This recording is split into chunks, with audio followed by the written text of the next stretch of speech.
네, 안녕하세요. 이번 스타트업 법률 클래스에서 개인정보 관련 클래스 101 개론 관련해서 설명드릴 법무법인 디라이트의 김동환 변호사입니다.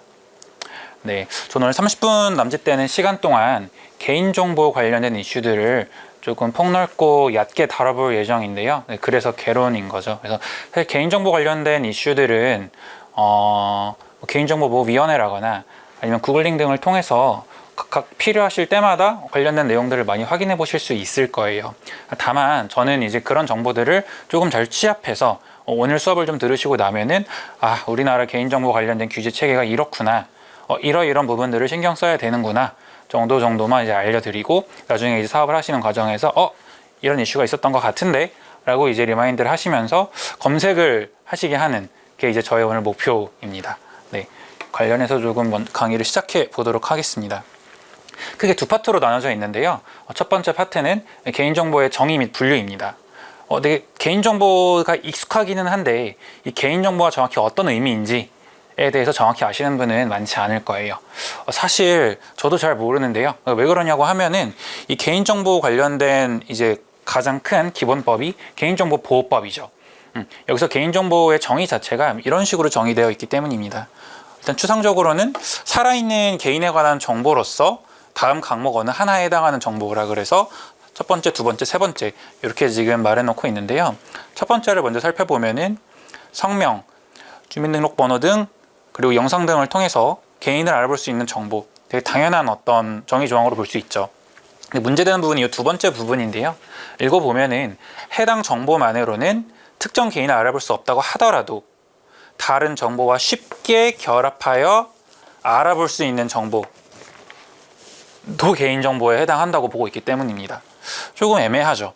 다른 정보와 쉽게 결합해서 개인을 알아볼 수 있으면 개인정보에 해당한다 라고 이 개인정보의 범위를 폭넓게 보고 있기 때문에 어느 데이터가 개인정보인지 이런 부분들에 대해서 각 개별적인 판단이 필요합니다.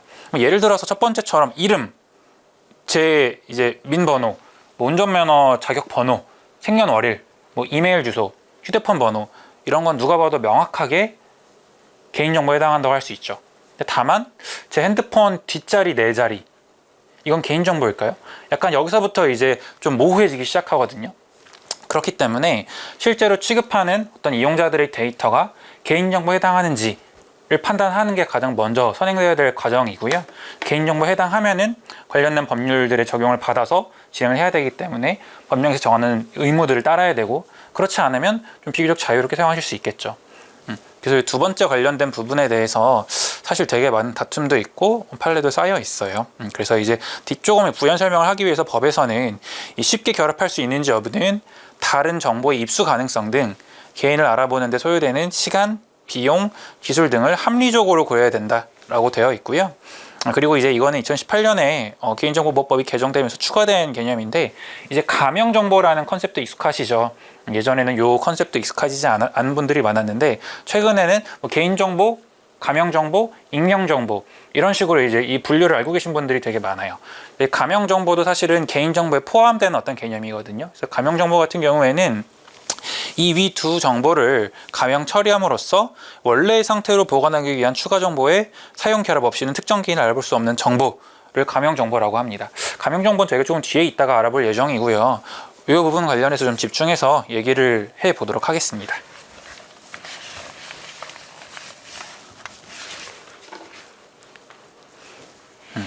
이 쉽게 결합하여 라는 부분에 대해서 두 가지 요건을 두고 있는데요.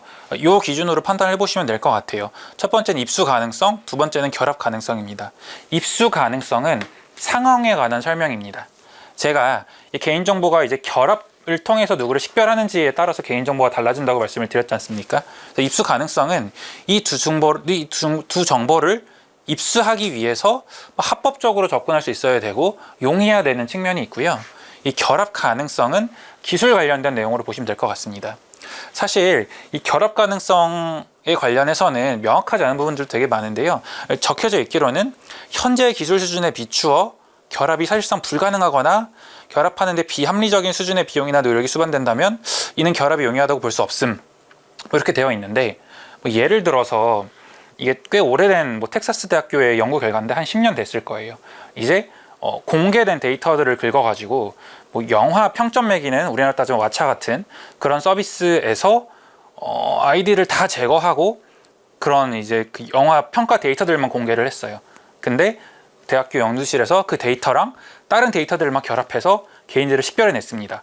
이 사람은 누구? 이 데이터는 누구 거? 이 데이터는 누구 거? 약간 소름 돋죠. 그래서 이제 사실은 어떤 기술이 현재 존재하고 그걸 어떻게 결합할 수 있는지 일반인의 시선에서는 알 수 없어요.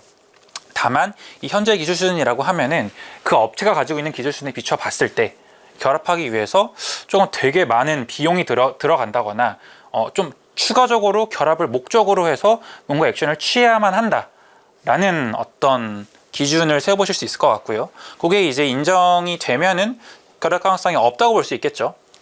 반면에 본인이 가지고 있는 기술 수준에 비춰 봤을 때 결합이 용이한 측면이 있다라고 하면 결합 가능성도 인정된다고 볼 수 있을 것 같습니다. 요 두 요건이 충족이 되면은 예를 들어서 휴대폰 전화번호 뒷자리 4자리라고 하더라도 때에 따라서는 개인정보에 해당할 수 있습니다. 원칙적으로 뭐 제 핸드폰 뒷자리가 뭐 0000이라고 하면은 0000이 저인 걸 알아볼 수는 없죠. 이 데이터만 가지고는. 그래서 만약에 어떤 사업자가 이 뒷자리 4자리만 가지고 있다라는 일반적인 상황에서는 개인정보에 해당하지 않을 것입니다. 다만 이 사업자가 예전에 뭐 제 핸드폰 번호를 수집을 해서 거기에 대한 제 매칭 정보를 가지고 있다거나 뭐 이런 상황 같은 경우에는 이 핸드폰 뒷자리 4자리를 수집을 해서 대조해 보면은 이게 누군지를 이제 바로 알 수가 있으니까 입수 가능성과 결합 가능성이 용이한 측면이 있겠죠. 그러면 이제 그 사업자에게는 개인정보에 해당하는 겁니다. 좀 혼란스럽죠. 개인정보는 특정 데이터를 개인정보도 아니다라고 판단할 수 있는 명확한 개인정보도 있고요. 상황에 따라 그리고 그걸 취급하는 어떤 사람, 기업에 따라서 개인정보가 되기도 하고 되지 않기도 합니다. 결국은 이제 되게 싫어하시는 말일 수도 있는데 좀 케이스 바이 케이스로 봐야 된다는 거죠. 대표적인 어떤 사례로 핸드폰의 이제 고유 번호로 유심 번호나 기계 IMEI 번호가 있거든요. 이 일련 번호 같은 경우에도 저 같은 경우에는 제가 제 옆 사람의 유심 번호를 안다고 해서 이것만 가지고는 이 사람의 인적사항 확인이 불가하죠. 다만 통신사 같은 경우에는 이 정보들을 다 관리 시스템에 가지고 있거든요. 이 유심 번호는 가입자 누구 이런 식으로 되어 있다 보니까 또 통신사 입장에서는 유심 일련 번호가 개인정보에 해당하는 겁니다. 그런 식으로 각각 달리 판단할 수 있는 거고요. 이런 판단 기준을 좀 구체적으로 제시하고 있어요. 뭐 해당 정보가 이제 담고 있는 내용, 정보를 주고받는 사람들의 관계, 정보를 받는 사람의 이용 목적 및 방법, 뭐 그 정보와 다른 정보를 결합하기 위해 필요한 노력과 비용의 정도, 상대방이 얻는 이익의 내용 이런 것들을 모두 종합적으로 고려해서 케이스 바이 케이스로 개인정보 여부를 이제 판단하고 있습니다.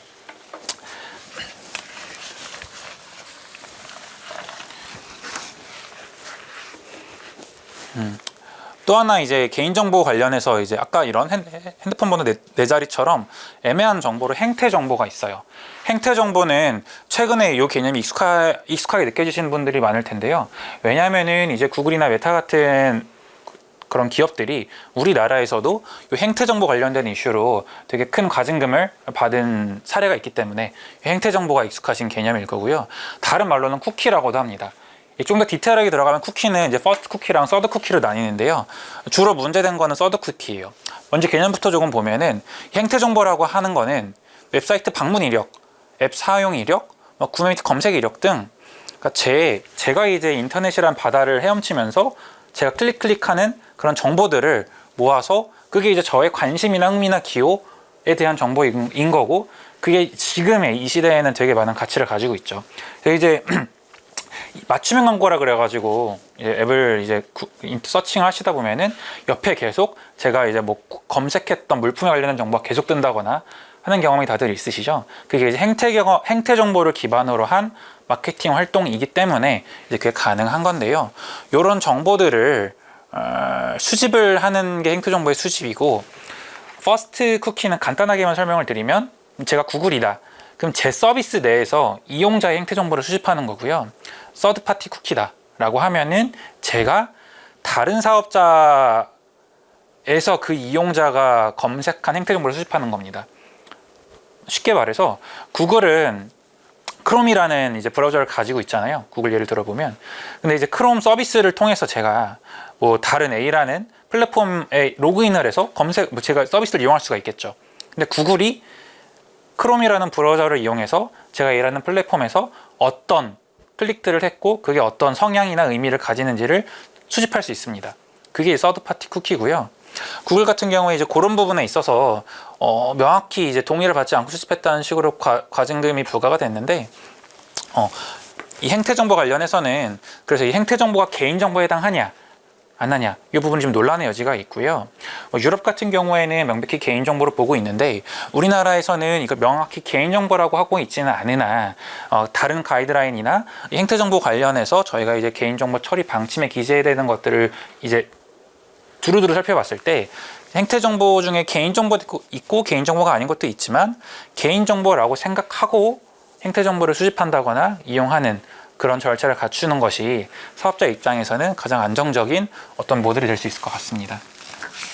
그래서 이 개인정보 해당 여부는 좀 케이스 바이 케이스로 봐야 되는 것은 맞고, 특히나 논란이 되는 행태 정보를 포함해서 개략적인 어떤 판단 기준을 살펴봤고요. 그 다음에 이제 개인정보 안에서 분류되는 것들이 있습니다. 이것들은 이제 왜 의미가 있는지는 뒤에서 설명을 드릴 텐데요. 먼저 민감 정보를 살펴보도록 하겠습니다.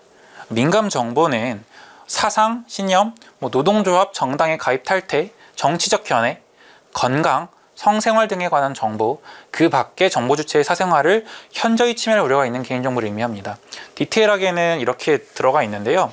사실 여기서 핵심은 이 부분이죠. 왜냐하면은 유전 정보 같은 경우에는 수집하는 부분이 한정적일 거고, 이제 이거는 이제 일종의 이제 바이오 데이터로서 다른 의료법이나 관련된 법들도 연관이 되어 있어서 특별한 사례고요. 이 범죄 경력 자료 같은 경우에는 민감 정보는 맞는데 이 법이 무슨 법이냐고 하면은 이 범죄의 전과 경력 자료 같은 경우에는 법에서 정한 용도 이외에는 사용하지 못합니다. 그래서 진짜 옛날에는 기업들에서 이제 취직할 때 이 범죄 조회서를 내도록 하는 경우도 있었는데 이 법에 의해서 금지가 되고 있거든요. 그렇기 때문에 이 자료도 저희 이제 사업을 하시는 입장에서 이용할 일이 없어요. 그래서 이것과 관련된 정보 좀 추상적이죠. 어떻게 보면은 제 생체 데이터를 포괄해서 말하는 걸 수도 있고요. 아니면은 좀 정당 관련된 정치적 견해, 아니면 본인의 좀 내밀한 영역 관련된 정보들을 모두 민감 정보로 따로 규정을 하고 있습니다.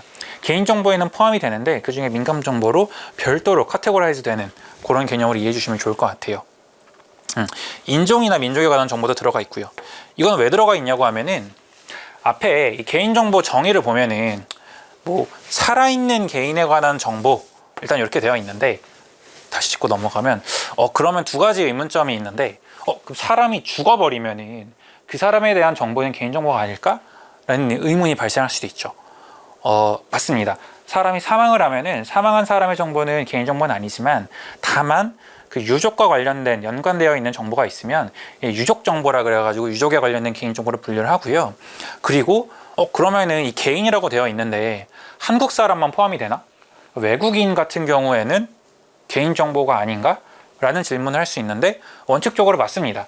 그래서 우리나라에서 사업을 할 때 외국인 유저들을 별도로 두고 있다라고 하면 그 외국인 유저들에 대해서도 이 개인정보를 분류가 돼서 개인정보 보호법의 적용을 받습니다.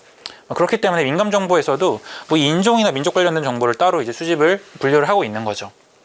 네, 민감 정보에 대해서 알아봤고요. 그 다음에 또 이제 고유 식별 정보라는 게 있습니다. 이건 민감 정보랑은 또 구분되는 거예요. 고유 식별 정보는 말 그대로 그 개인을 고유하게 식별할 수 있는 정보입니다. 특정이 되어 있는데요, 4가지로요. 주민등록번호, 여권번호, 운전면허번호, 외국인 같은 경우에는 외국인 등록번호, 이렇게 4가지로 특정이 되어 있습니다. 그래서 요 4가지 중에 또 주민등록번호 같은 경우에는 좀 특이한데요. 요 뒤에 살펴보도록 할게요. 네, 그래서 고유 식별 정보에 대해서 살펴봤고요. 그리고 아까 말씀드린 가명 정보와 익명 정보가 있습니다. 예, 가명 정보와 익명 정보는 설명을 드리면은, 가명 정보는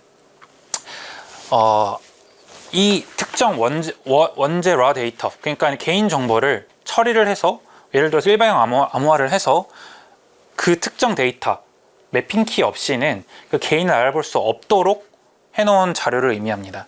반면에 익명 정보는 이제 복원 가능성이 아예 없는, 아예 개인 정보를 가지고 아예 누군지 모르게 뭉뚱그려 놓은 그런 형태의 정보를 익명 정보라고 해서 이 두 부분은 구분이 되고요. 구분할 수 있는 기준은 이 복원하기 위한 추가 정보의 사용, 결합이 있으면 개인의 식별 가능한 게 가명 정보일 거고요. 익명 정보는 이런 정보가 애초에 존재하지가 않고 어떤 조치를 취하더라도 개인정보로 돌아갈 수 없다, 식별이 불가하다라는 게 이제 익명 정보입니다.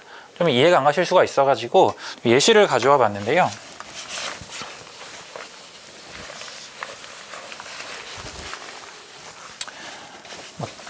어느 서비스가 이런 유저 데이터를 DB로 가지고 있다고 가정을 해볼게요. 파라미터들은 성명, 전화번호, 성별, 생년월일, 보험 가입 건수, 보험 관련된 어떤 서비스로 지금 전제를 하고 설명을 드리는 건데요. 그럼 디테일하게 이름들이 적혀 있죠. 이건 다 명백하게 개인 정보입니다. 그렇죠? 근데 이걸 가명화를 한다고 치면은 이게 조금 지금 빨간색으로 잘 보이나요? 네. 이 성명이랑 전화번호들을 다 날려버립니다. 그리고 이 아이디라 그래가지고 예를 들어서 해시 암호화를 통해서 이 신사임당에 해당하는 고유의 식별자 값을 부여합니다. 요거를 이제 이 사업자는 신사임당에 대한 데이터라고 인식하는 거죠. 겹치는 게 없고 이것만 가지고는 누군가 신사임당인지를 알아보지 못하는데 매핑키를 가지고 있으면은 매핑키를 대입하면 신사임당이 나오겠죠. 그렇지만 이 데이터가 사라지고 요것만 남기 때문에 개인인 건 식별이 어렵고요. 성별 정도 남아 있고요. 출생 연도도 아까는 연월일까지 나와 있었는데 약간 애매해서 연도로 그냥 아예 특정이 불가능하게 만들어 버렸고요. 이 데이터는 꽤나 유용한 데이터죠.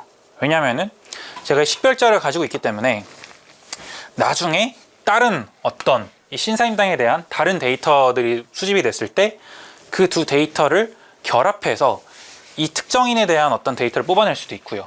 아니면은 파라미터들이 좀 세분화되어 있기 때문에 유의미한 통계를 내는 것도 유리합니다. 특히나 이제 보험 가입과 관련해서 이 보험 회사에서는 이 특정 보험 가입자가 현재 어떠한 상태인지들을 면밀히 파악하는 게 중요하죠. 보험료의 결정 기준이나 계약의 연장이나 이런 부분 관련해서 민감한 영향이 있을 테니까요. 그렇기 때문에 단순히 이 사람의 어떤 건강 상태뿐만이 아니라 이 사람의 다양한 어떤 정보들에 대한 취합을 요구하기도 하고요. 혹은 이 보험 상품을 구성함에 있어서 조금 더 정교한 맞춤형 통계가 필요하기도 합니다. 그런 경우에는 이 가명 정보들을 결합하는 형태로 유의미한 데이터를 만들어낼 수 있죠. 그래서 가명 정보가 조금 의미가 있는 거고요. 익명 정보 같은 경우에는 아까 가명 정보에 있던 이 아이디 값이 존재하지 않습니다. 그러니까 이걸 암호화해서 어떤 키를 식별값을 부여한 게 아니라 그냥 날려버린 거예요. 날려버리고 성별도 최근에는 이제 성별이 두 개가 아닐 수는 있겠지만 이제 그냥 DC로 이렇게 분류를 해놨고 나이도 더 추상적으로 20대, 30대, 40대 어떤 군으로 분류를 해놨죠. 이 데이터에서 뽑아낼 수 있는 거는 20대, 30대, 40대의 나이대의 성별에 따른 보험 가입 건수 정도만 나오겠죠. 그래서 이 데이터는 사실은 원복이 불가하지만 이 가명 정보에 비해서는 활용도가 낮기는 해요. 그렇기 때문에 어떻게 보면 조금 장점과 단점이 있는 거죠. 익명 정보 같은 경우에는 개인 정보가 아니거든요. 개인 정보가 아니라는 말은 익명 정보는 어떻게 사용하든지 법의 적용을 받지 않아요. 자유롭게 사용할 수 있는데 가명 정보 같은 경우에는 유용한 대신에 이걸 사용하기 위해서 개인정보보호법에 적용을 받고요. 일단 개인정보에 해당을 하고요. 그리고 이 가명 정보를 결합하는 걸 말씀을 드렸는데 뒤에서 조금 설명을 드리겠지만 A라는 기업이 본인이 가진 가명 정보들을 결합하는 거는 문제가 없는데 A가 가진 가명 정보와 B가 가진 가명 정보를 결합을 하는 경우에는 회사들이 임의로 하지는 못하고 전문기관이라는 국가에서 정한 기관을 통해서만 결합을 하고 반출을 할 수 있는 그런 특징이 있습니다. 그렇기 때문에 조금 지켜야 될 절차들이 추가적으로 있다는 점은 알아두실 필요가 있어요. 그래서 저희가 지금 개인정보, 가명정보, 그리고 개인정보 아닌 익명정보까지 알아봤죠. 그리고 또 다른 개념들이 존재합니다. 이제 이거는 개인정보보호법이라는 법에 있지 않은 정보이지만 개인정보에 해당하는 정보들인데요. 첫 번째로는 개인 위치 정보가 있습니다. 위치 정보는 개념은 이런데 그냥 이제 쉽게 이해하시는 위치 정보가 맞아요. 대표적으로 위치 정보를 파악하는 게 되게 많죠. 예를 들어 제가 티맵을 켠다 아니면은 택시를 부르는 어플리케이션을 켠다 라고 하면은 제 위치를 파악을 하죠. 혹은 제가 핸드폰에서 지도 앱을 연다 라고 하면 제 지금 스팟이 표시가 되죠. 그게 이제 위치 정보죠. 전기통신 설비 및 전기통신 회선 설비를 이용해서 제 개인 정보를 측이하는 걸 위치 정보라고 하는 겁니다. 위치 정보를 수집하는 방식은 좀 다양하게 있는데요. 뭐 대표적으로는 아까 설명드린 GPS, BLE, 블루투스를 이용한 방식, 비콘을 이용한 방식, 크게 세 가지로 나뉘고, 꼭 그렇지 않더라도 여기에만 들어가면은 위치 정보에 해당할 수 있습니다. 뭐 예를 들어 이런 거죠. 저희가 이제 대중교통을 이용할 때, 예를 들어 지하철을 이용할 때 개찰구에 태깅을 하죠. 그러면은 뭐 제 이제 교통카드나 신용카드로 태깅을 하면은 제가 가진 신용카드 번호가 몇 시 몇 분 몇 초에 특정 역에 태깅이 됐다 라는 사실은 뭐 제가 신용카드를 도난당했을 수도 있지만 그냥 그 사실을 배제하면은 이 신용카드의 주인인 제가 그 시간대에 그 자리에 있었다는 정보가 되겠죠. 혹은 제가 뭐 음식점에서 결제를 했어요. 마찬가지겠죠. 그 음식점에 위치 정보가, 그 음식점에 등록 주소지가 나와 있으니까 긁은 그 카드의 주인은 결제한 시간대에 그 음식점에 있었겠죠. 그러면 이제 그 정보들은 위치 정보인 건가요? 위치 정보인 것 같지만 이것만 보면은 아닙니다. 왜냐고 하면은 이것도 마찬가지로 위치 정보라는 게 그 자체로 의미를 가지는 게 아니라 사업자가 개인의 위치를 식별할 목적으로 수집을 해야 위치 정보에 해당을 합니다. 그러니까 GPS 같은 경우에는 명확하잖아요. 내가 수집을 해서 지금 이 정보 주체의 위치를 특정해서 내가 서비스에 제공하겠다 라는 부분이 있기 때문에 위치 정보에 해당을 하는 거고요. 카드 데이터 같은 경우에는 지금 일반적으로는 그거를 개인의 위치 정보를 기반으로 한 서비스에 연동시키고 있지 않죠.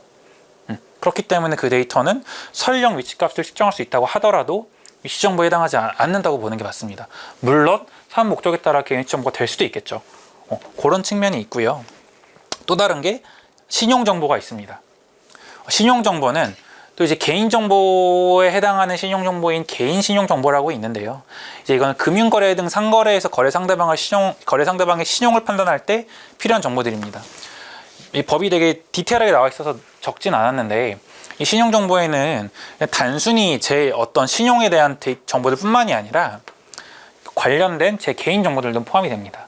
예를 들어서 제 뭐 급여 내역, 뭐 아니면은 대출 내역, 아니면은 뭐 가입한 금융 상품 내역, 자산 내역, 이런 게 대표적으로 신용 정보일 수 있겠지만 거의 더해서 저를 식별해야 되기 때문에 제 이름, 뭐 주민번호, 집 주소 이런 것도 같이 개인 신용 정보가 되는 거죠. 그러면 좀 혼동이 오죠. 왜냐면은 아까는 제가 말씀드린 개인 정보라는 개념에 이미 제 뭐 이름, 주소지 이런 것들이 다 포함이 되는데 신용 정보에도 해당한다고 하니까 그럼 둘 다 해당하는 건가? 라는 고민이 들 수 있고, 이런 경우에 둘 다 해당하는 게 맞습니다. 다만 이 개인 신용 정보도 아까 개인 위치 정보처럼 이 신용 정보를 평가할 목적으로 수집 및 사용이 돼야 개인 신용 정보에 해당을 합니다. 그렇기 때문에 제가 신용 관련된 신용정보법에 적용을 받지 않는 사업을 하는 사업자인데 이 정보가 신용정보일 수도 있을 수 있겠죠. 하지만 저희가 이 목적으로 사용하지 않기 때문에 그런 경우에는 신용정보를 보지 않는 게 맞습니다. 이게 조금 분류를 하는 이유가, 이 개인정보 관련된 부분은 지금은 기본적으로 개인정보보호위원회라는 중앙부처에서 관리를 하는데요. 이 위치정보는 방통위에서 관리를 하고요.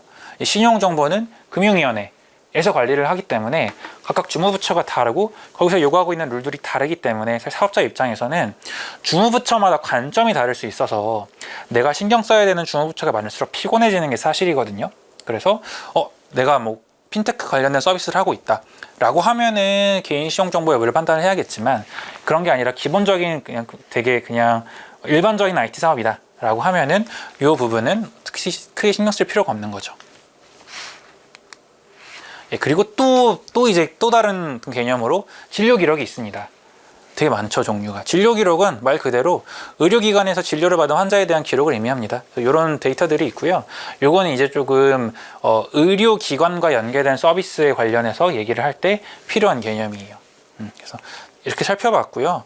좀 요약을 해보면은 개인정보라는 큰 틀이 있고, 이 개인정보는 개인정보인 것도 있고 개인정보이면서 민감정보이거나 고유식별 정보이거나 가명 정보인 것도 있고요. 그리고 익명정보는 개인정보랑 구분되는 개념이고요. 그리고 개인 위치정보랑 개인 신용정보랑 진료기록은 개인정보에 해당하는 거는 맞지만 주무부처가 다르죠. 이거는 보건복지부, 이거는 금융위원회, 방통위, 이래서 또 이거랑은 좀 다른 규제 범위에 있는 이런 식으로 이 내가 취급하는 데이터가 무슨 데이터인지에 따라서 좀 달리 적용을 받게 됩니다. 그래서 이 체계를 기본적으로 이해하고 계시면은 본인의 사업에 수집하는 이용자들의 데이터가 뭐다를 전제로 어떤 부분들을 신경을 써야 된다라는 결론이 도달할 수 있을 것 같습니다. 그래서 일단은 이렇게 개인정보의 종류들을 살펴봤고요. 사실 이 부분에 조금 힘을 쏟고 싶었어요. 그래서 이제 개인정보 관련해서 분류를 해놨으면 이제 이걸 써봐야겠죠? 사업에서.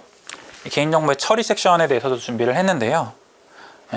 처리에 앞서서 그러면은 이 개인정보 관련된 분류는 알았는데 그럼 내가 이 개인정보 처리 관련해서 법에 준수를 해야 되는 당사자가 맞나? 라는 고민이 들 수도 있죠. 그래서 이 개인정보보호법의 적용 대상이 뭐냐를 한번 짚고 넘어가도록 하겠습니다. 개인정보보호법은 법에서 개인정보 처리자라는 자에게만 적용되는 개념이에요. 개인정보 처리자라고 하면 업무를 목적으로 개인정보 파일을 운영하기 위해서 스스로 또는 다른 사람을 통해서 개인정보를 처리하는 공공기관, 법인, 단체 및 개인 등을 의미합니다. 그래서 개인이라고 하더라도 개인정보 처리자에 해당할 수도 있어요. 언제? 업무를 목적으로 개인정보 파일이라는 거를 운영하는 경우. 파일의 정의를 가져오진 않았지만 그냥 쉽게 말해서 개인정보 파일은 이용자들의 개인정보들이 이제 잘 정리되어 있는 그 DB라고 보시면 될 것 같아요. 그래서 내가 개인이든 법인이든 업무를 목적으로 이 개인정보를 처리한다면 저는 개인정보보호법의 적용을 받게 됩니다. 반면 법인이라고 하더라도 업무를 목적으로 처리하지 않으면 개인정보 처리에 해당하지 않겠죠. 그리고 이 처리라는 개념에 대해서 살펴보면은 개인정보의 수집, 생성, 연계, 연동, 기록, 저장, 보유, 가공, 편집, 검색, 출력, 정정, 복구, 이용, 제공, 공개, 파기, 그 밖에 이와 유사한 행위. 그래서 제가 개인정보를 가져갈 수 있는 모든 것들이 적혀 있어요. 상상할 수 있는. 그래서 처리는 그냥 사실상, 실무상 크게 신경 쓰지 않아도 되는 개념입니다. 개인정보를 다루면 반드시 처리라는 행위가 수반이 돼요. 처리가 존재하지 않는 경우를 제가 본 적이 없어요. 애초에 저장이 안 된다고 하더라도 수집 혹은 파기, 제공, 이용은 들어가기 때문에 이 처리는 무조건 들어간다고 보시면 되고요. 그래서 이 업무를 목적으로 하는지 요게 좀 관건일 것 같아요. 대표적으로 이제 2023년 9월에 개인정보법이 개정되긴 하거든요. 그래서 이제 CCTV들은 현재 법에서는 영상정보 처리기기라는 형태로 이제 규정이 되어 왔는데 그거 말고 이동형 영상정보 처리기 관련된 규정이 신설이 됩니다. 이게 뭐냐? 소위 말하는 블랙박스죠. 자차가 있으신 분들은 다 블랙박스가 달려있죠. 근데 블랙박스는 보시면 정말 많은 내밀한 정보들이 저장됩니다. 그쵸? 근데 저희가 제 차 앞을 지나가는 사람이 블랙박스에 찍혔는데 제가 그러면은 이 개인정보보호법에 적용 대상이 되는 건가요? 모든 차주들이? 그럼 거기에 따라서 예를 들어서 제가 이 지나가는 사람을 붙잡고 제가 블랙박스를 촬영을 하려고 하는데 동의하십니까? 이렇게 하지 않잖아요. 그냥 찍히죠. 저는 확인할 뿐이고. 근데 문제가 안 되죠. 그 이유는 저희 업무를 목적으로 하는 게 아니기 때문이에요. 그냥 개인의 자차 이용 목적으로 나중에 혹시 어떤 사고나 이런 걸 나중에 추후적으로 보완하거나 방지하기 위해서 설치하는 거기 때문에 개인정보 처리자가 아니죠. 근데 이럴 수는 있어요. 예를 들어서 경찰청 같은 데서 이제 범죄 수사를 할 때 기본적으로 용의자의 동선을 CCTV를 기준으로 하잖아요. 요새는 우리나라 같은 경우에 CCTV 화질이 좋아서 특정도 잘 되긴 하는데 동선에 공백이 있다 혹은 CCTV 화질이 안 좋아서 그 용의자 특정되기 좀 어려운 형태로 찍혔다 라고 하면은 아쉽죠. 경찰청에서 이런 것도 생각을 해봤습니다. 민간 방위대 이런 거를 모집을 해서 지원하는 사람들은 어플리케이션을 설치를 하고 그래서 그 경찰청에서 지금 몇 시 몇 분 몇 초 때에 요 구간에 CCTV 영상이 필요하다. 블랙박스 영상이 필요하다. 그래서 거기에 주차했던 사람이 있으면 블랙박스 정보를 제공해달라. 혹시나 찍혀있을 수도 있잖아요. 되게 좋은 발상이죠. 근데 문제가 됐었습니다. 왜냐하면 개인 같은 경우에 블랙박스 영상을 이용하는 순간, 개인적으로 이용하는 경우에는 업무를 목적으로 하는 게 아니라 개인정보보호법에 적용 대상이 아닌데, 경찰청이 이거를 이용하려고 하는 순간 본인들 업무죠. 그러다 보니까 이거 너네 다 개인정보 처리자고 개인정보보호법 적용 대상이야 라고 이제 판단을 내렸거든요. 좀 경우에 따라 정말 다르죠, 개인정보보호법이. 그래서 좀 어려운데, 그런 부분들을 명확하게 하고자 이번에 조금 법이 개정되긴 했는데 그 얘기를 이번에 하지는 않을 거예요. 아무튼 이 개인정보 처리자의 개념을 설명하기 위해서 예시를 들었습니다. 예, 그리고 또한 우리 서비스가 글로벌 서비스다, 단순히 우리나라에 사는 외국인들만 대상으로 하는 게 아니라 해외를 대상으로 한다라고 하면 어떻게 될지 부분도 살펴봐야 되는데요. 당연히 해외 서비스 같은 경우에는 우리나라의 개인정보보호법이 적용되지는 않습니다. 왜냐하면은 어느 나라의 개인정보보호법이든 그 나라의 정보 주체를 보호하기 위한 법이기 때문에 우리나라 사람들을 대상으로 하지 않는 서비스 같은 경우에는 설령 우리나라 법인을 통해서 서비스를 한다고 하더라도 우리나라 개인정보보호법이 적용되지 않는 거죠. 다만 서비스 타겟 지역에 대한 법은 적용되겠죠. 되게 유명한 법률이 크게 이제 GDPR이랑 CCPA가 있죠. GDPR은 EU 관련해서 이제 관련된 개인정보보호법이고, CCPA는 캘리포니아 주 관련된 개인정보보호법이죠. 그래서 이제 요런 크게 요 두 개가 얘기되는 이유는 되게 글로벌 스탠다드가 되고 있는 법률 중에 하나이기 때문에 이게 언급이 되고 있는 거고요. 왜냐하면은 정보 주체 관점에서 보호의 레벨이 상당히 높거든요. 그래서 서비스의 유무에 따라서, 대상의 어떤 유무에 따라서 두 각 국가의 법률을 좀 고민해 볼 필요가 있고요. 특히나 GDPR 같은 경우에는 제가 특정 국가를 타겟하지 않는다고 하더라도, 예를 들어서 우리 서비스, 내가 프랑스를 대상으로 하진 않는데 프랑스 국민들이 많이 이용해 라고 하면은 GDPR을 적용할 수도 있거든요. 하는 경우도 있고. 그렇기 때문에 특히 좀 유의하실 필요가 있습니다. 디테일한 부분들은 우리나라의 개인정보위원회에서 개인정보보호 국제협력센터라는 홈페이지를 운영하고 있고, 각국에 관련된 개략적인 규제 설명들은 하고 있어서 필요하신 부분들은 여기 찾아보시면 많이 도움이 될 것 같아요. 개인정보의 처리 얘기를 좀 해보면은, 처리는 크게 4가지 스테이지로 이어집니다. 수집, 저장, 이용, 관리, 제공이 있을 수도 있고 없을 수도 있는데 제공, 마지막으로 파기. 이 4가지 스텝으로 이어지고요. 사실 다 중요하죠. 근데 저희는 수집, 이 가장 보통 문제가 되는 부분이 많아서 이 수집 관련된 부분을 먼저 살펴보도록 하겠습니다. 개인정보의 수집 이용 근거는 법에서 정한 부분은 다음과 같아요. 이게 이제 이번에 법이 개정된 게 시행되면서도 일부 바뀌어가지고 바뀐 부분들은 이제 밑줄을 쳐놓긴 했는데, 사실 가장 중요한 부분은 첫 번째입니다. 정보 주체의 동의를 받은 경우. 나머지 부분들을 읽어보시면은 일반 민간 사기업에 적용되는 규정은 많이 없어요.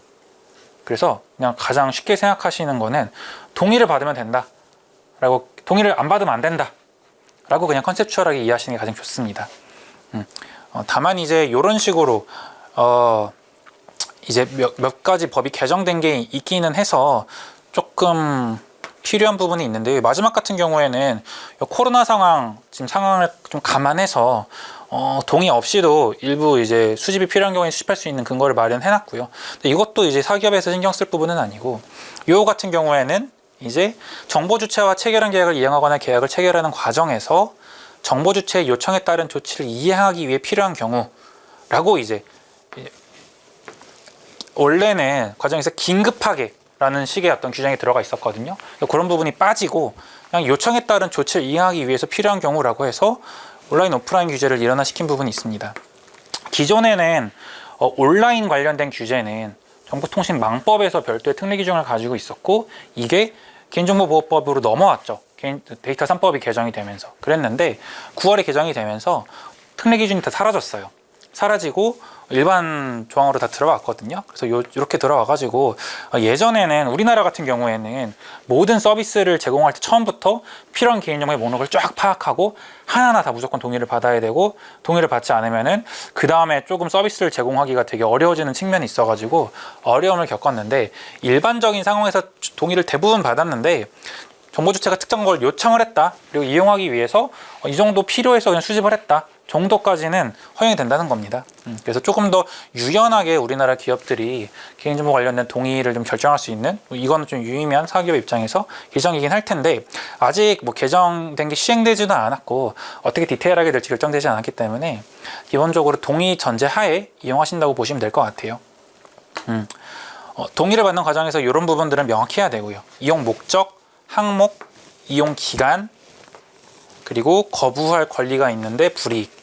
뭐 거부하면 서비스를 제공할 수 없습니다 라는 정도겠죠. 마지막은 이 부분들은 되게 익숙하시죠. 언제 처음에 회원가입할 때 개인정보 수집 이용 동의 받을 때 어떤 데이터들이 수집되고 그 데이터들이 어떻게 되는지들이 이제 이용 목적이나 기간들이 명시가 되어 있죠. 그게 이제 이 법에 따라서 수집이 이루어지기 때문에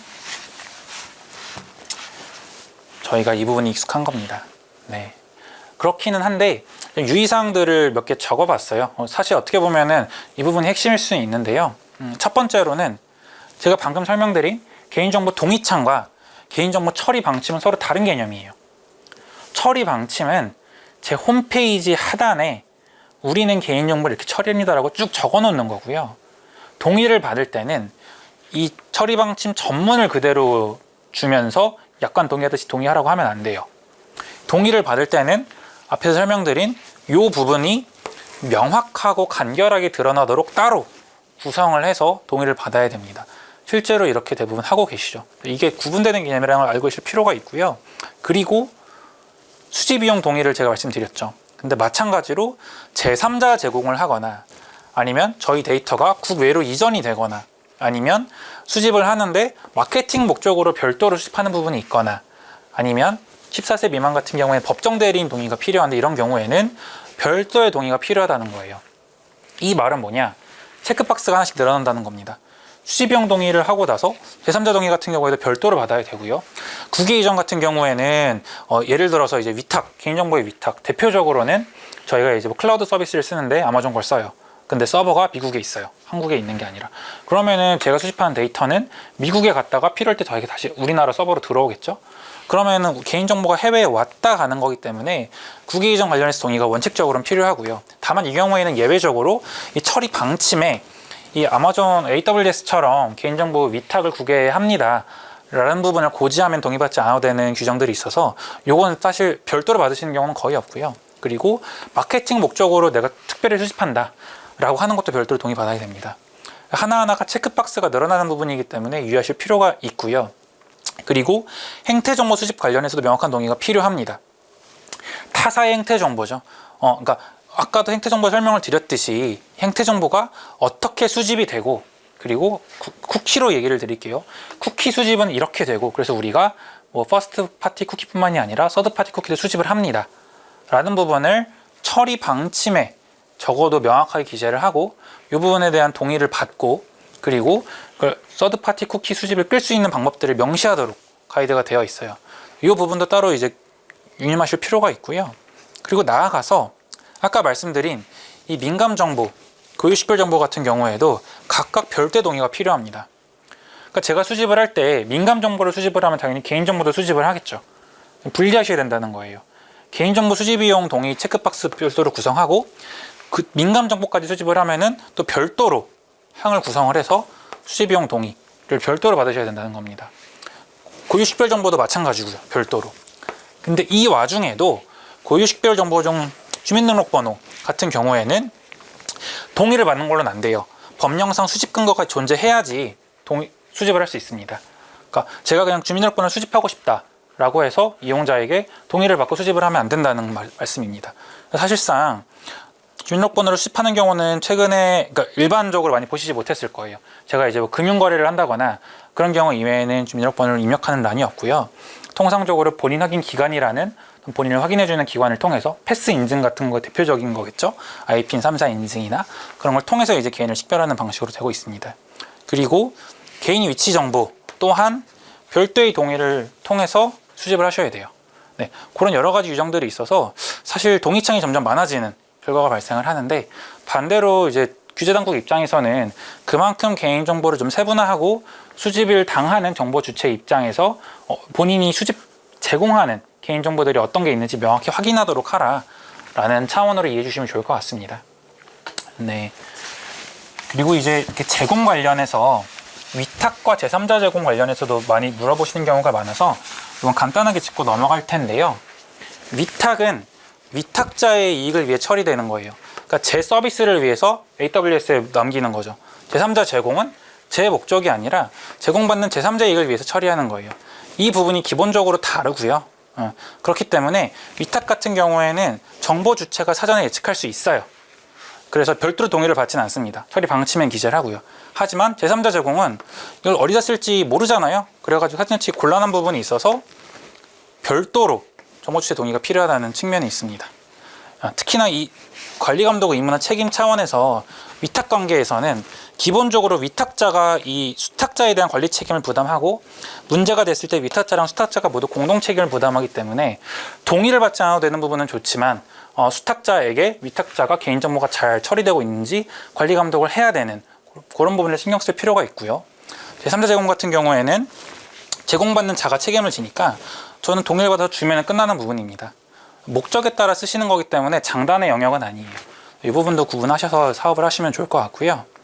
네, 가명 정보는 간단하게 짚고 넘어갈게요. 가명 정보는 아까 말씀드렸듯이 통계 작성이나 과학적 연구나 공익적 기존 기록 보존 등의 다양한 목적으로 쓸 수 있고요. 그런 경우에는 정보 주체의 동의 없이 처리할 수 있습니다. 이것 때문에 가명 정보가 필요한 거죠. 원래는 하나하나 개인한테 동의를 받고 처리를 해야 되는데 동의 없이도 가명 정보를 처리할 수 있는 거죠. 그래서 가명 정보 처리가 많이 이루어지고요. 다만 이 가명 정보인지 아닌지에 대한 판단 기준을 하나하나 판단해 주진 않거든요. 그렇기 때문에 내부적으로 뭐 가명 처리를 위한 준비 절차, 가명 처리 절차, 승인 절차, 사후 절차 이런 식으로 내부 관리 시스템을 구축을 해가지고 가명 처리를 하실 필요가 있고요. 그리고 제3자에게 제공할 경우에는 특정 개인을 알아보기 위한 정보를 포함해서는 안 되고요. 아까 말씀드린 것처럼 A랑 B 사이의 결합을 위해서는 전문 기관을 통해서 반드시 해야 되기 때문에 이 부분도 임의하시면 안 된다는 부분을 유의하실 필요가 있을 것 같습니다. 네. 파기는 간단하죠. 파기는 그냥 이제 보유 기간이 끝나면 파기하면 된다는 거고요. 다만 1년의 기간 동안 이용하지 않는 이용자, 휴먼 서비스 같은 경우에는 개인정보를 분리 보관하거나 파기해야 돼요. 그래서 오래 이용 안 한 서비스 같은 경우에는 메일로 날아오잖아요. 휴먼화 된다고. 그 이유가 개인정보 자체를 그 회사 입장에서는 아예 없애거나 아니면 액티브 되어 있는 DB와 분리해서 별도로 보관해야 됩니다.